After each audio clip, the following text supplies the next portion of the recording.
নমস্কার, আমি চৈতালি আর আপনারা শুনছেন আলোর গল্পের আসর। আলোর গল্পের আসরে আজকে আমি পাঠ করব চীনের লোককাহিনী 7 বোন। দুনিয়ার যত সব দেশ আছে, চীন হলো আয়তনের দিক থেকে তাদের মধ্যে অন্যতম বড় দেশ। আবার সবচেয়ে বেশি লোক বাস করে এই দেশেই। চীন দেশের লোককাহিনীগুলো খুব সুন্দর। এ দেশে রয়েছে নানা ক্ষুদ্র ক্ষুদ্র জাতি। প্রায় সব জাতিরই রয়েছে নানা রকম লোককাহিনী।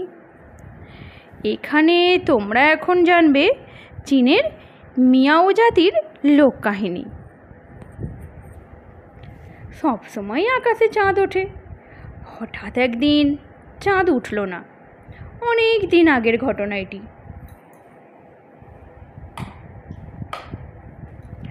অথচ সে রাতে আকাশ ভরা তারা ঝিকঝিক করছিল। আহার জোগাড় করতে 7টা নেকড়ে বাঘকে নিজেদের আকার বদলে 7 জন যুবকের রূপ ধরে পাহাড়ের নিচে নেমে যেতে দেখা গেল। অল্প দূরেই একটা বাড়িতে থাকতো 7টা কুমারী মেয়ে। তারা প্রায় সারা দিনই ঘরে বসে সুতো কাটত। তাদের বাড়ির দরজায় একটা ফুটো দিয়ে 7টা নেকড়ে 7টা বোনকে দেখলো। ভেতরে ঢুকে মেয়ে কটাকে খেয়ে ফেলার জন্য নেকড়ে বাঘগুলো দরজায় ঘা দিতে লাগলো। দরজার সেই ফুটো দিয়েই 7 বোন বাইরে 7 জন অচেনা যুবককে দেখে অবাক হয়ে গেল। দরজা খোলার সাহস পেল না। মেয়েরা দরজা খুলছে না দেখে নেকড়ে বাঘগুলো বলল, আমাদের ভীষণ খিদে পেয়েছে। আমাদের একটা গরু হারিয়ে গিয়েছে। গরু খুঁজতে খুঁজতে অন্ধকারে আমরা নিজেরাই পথ হারিয়েছি। আমরা কি আপনাদের বাড়িতে রাত কাটাতে পারি? 7 বোন বলল, আমাদের মা বাবা বাইরে। আপনাদের এখানে থাকতে দিলে অনেক অসুবিধা আছে। আপনারা কষ্ট করে আর কোনো বাড়িতে যান। নেকড়ে বাঘগুলো বলল, তাহলে আমরা আপনাদের বাড়িতে রাতটা কাটাতে চাই না, কিন্তু একটু বিশ্রাম না করতে পারলে যে আর চলতে পারি না। আমরা এখানে শুধু একটু বিশ্রাম নেব, কেমন? কোনো উপায় না পেয়ে 7 বোন দরজা খুলল। অতিথিদের বসার জন্যে 7 বোন চেয়ার এগিয়ে দিল। অতিথিরা চেয়ারে বসার সময় বড় বোনের চোখে পড়ল অতিথিদের প্রত্যেকেরই পেছন দিকে একটি করে লেজ গুটোনো আছে। তা দেখে বড় বোন ভীষণ ভয় পেয়ে কাউকে কিচ্ছুটি না বলে পিছনের দরজা দিয়ে পালিয়ে গেল। আতিথেয়তা করে অতিথিদের হাতে একটি করে জলের গ্লাস দেওয়ার সময় মেজ বোন দেখল প্রত্যেক অতিথির হাতে কালো কালো ঘন লোম। ভয়ে আর টু শব্দটি না করে সেও পিছনের দরজা দিয়ে পালিয়ে গেল। অতিথিরা যাতে পা ধুতে পারে সেজন্য সেজ বোন একটা গামলায় জল ঢালতে ঢালতে হঠাৎ দেখলো অতিথিদের পায়ে ঘন কালো কালো লোম। আতঙ্কে শিউরে উঠে সেজ বোনও পিছনের দরজা দিয়ে পালিয়ে গেল। 4 নম্বর বোন অতিথিদের কতকগুলো চালের পিঠে খেতে দিল।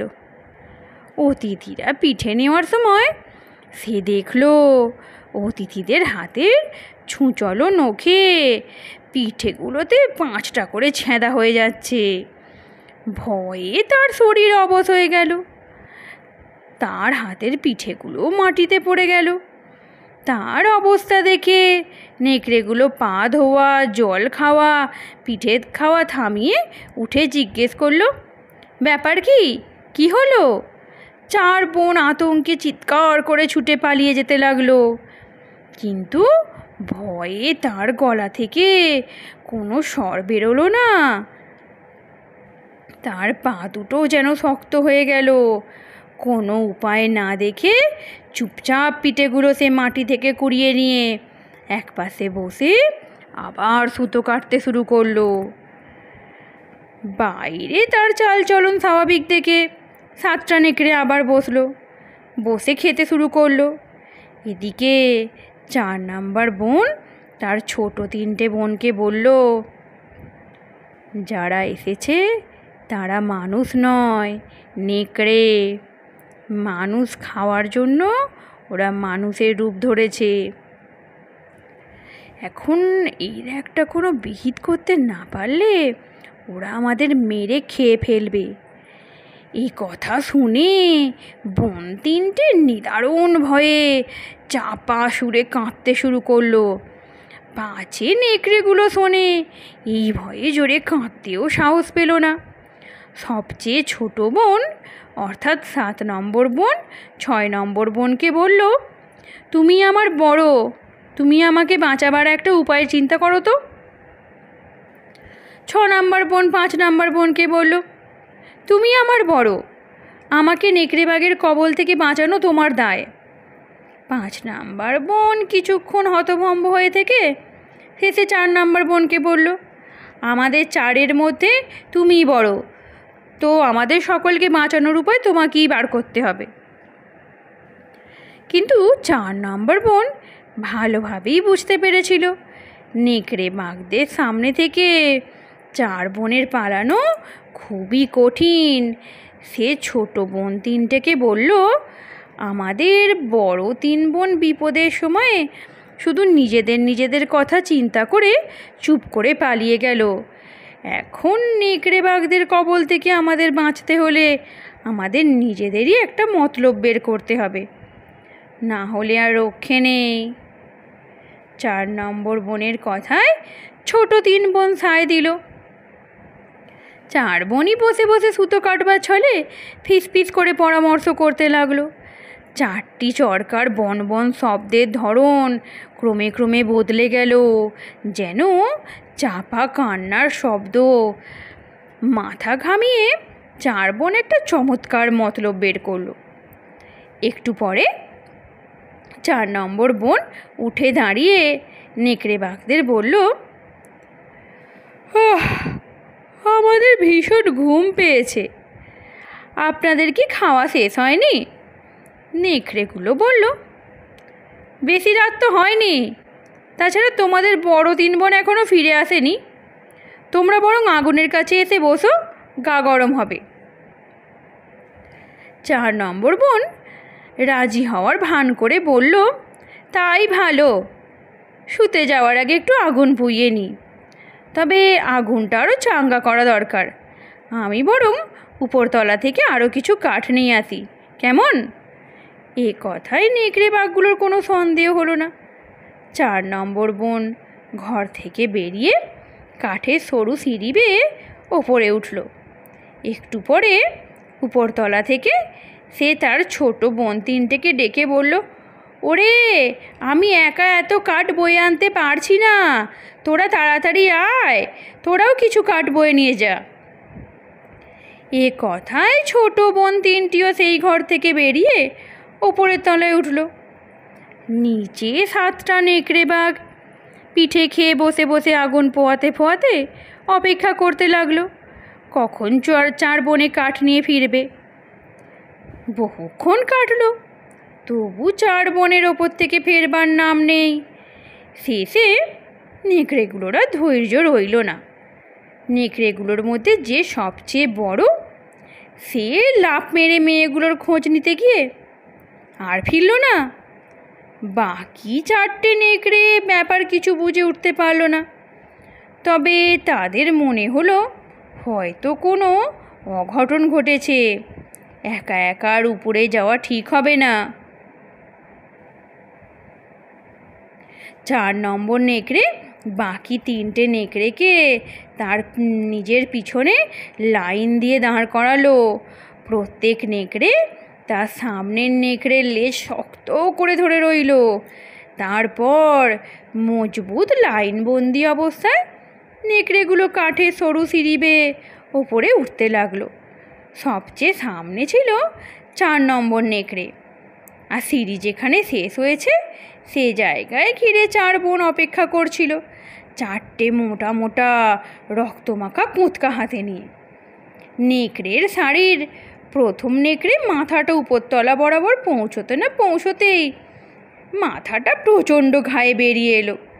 সেই সঙ্গে পড়ে গেল বাকি 3টে নেকড়েও। বিকট চিৎকার করতে করতে ওরা আগুন থেকে কোনো মতে বেরিয়ে ছুটে বাইরে চলে গেল।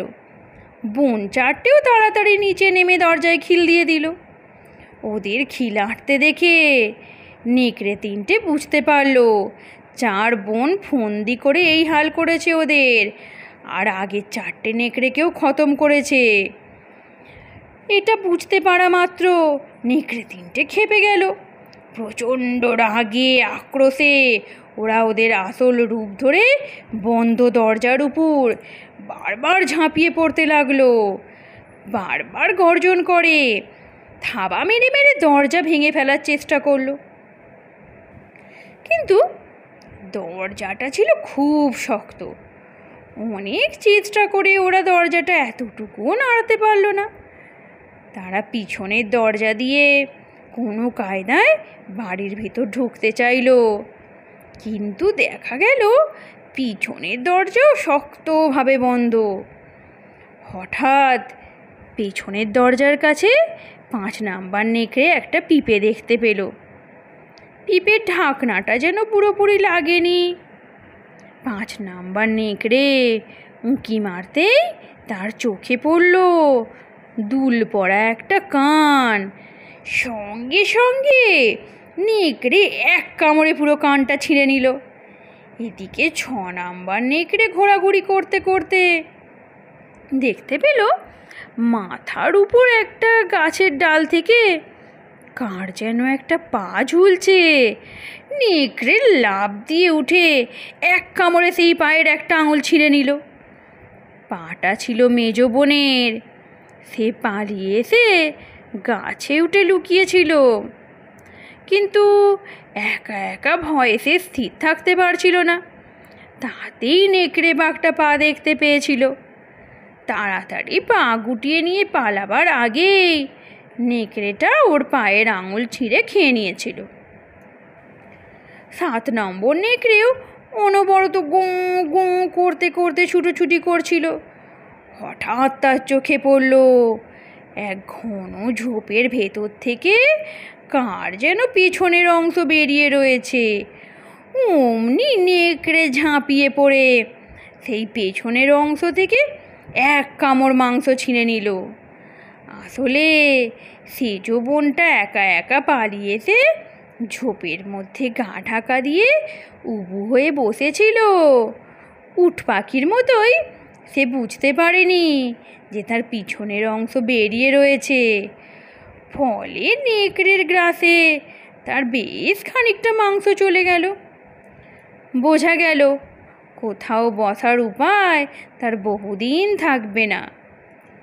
স্বার্থপররা সবসময় ধরা পড়ে, ক্ষতির সম্মুখীন হয়। এখানেও তাই ঘটল।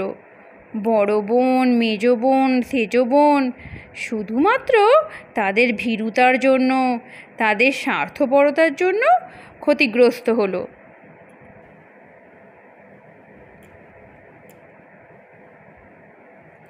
অথচ তাদের ছোট 4 বোন তারা জোট বেঁধে কৌশল করে বুদ্ধি করে 4টে নেকড়ে বাঘকে জব্দ করে তাড়ালো এবং নিজেদের বিয়ের পোশাকের জন্যে 4টে মরা নেকড়ে বাঘের ছালও পেল। খুশিতে আর আনন্দে তাদের বাকি দিনগুলো কাটতে লাগলো। আজকের গল্প এখানেই সমাপ্ত।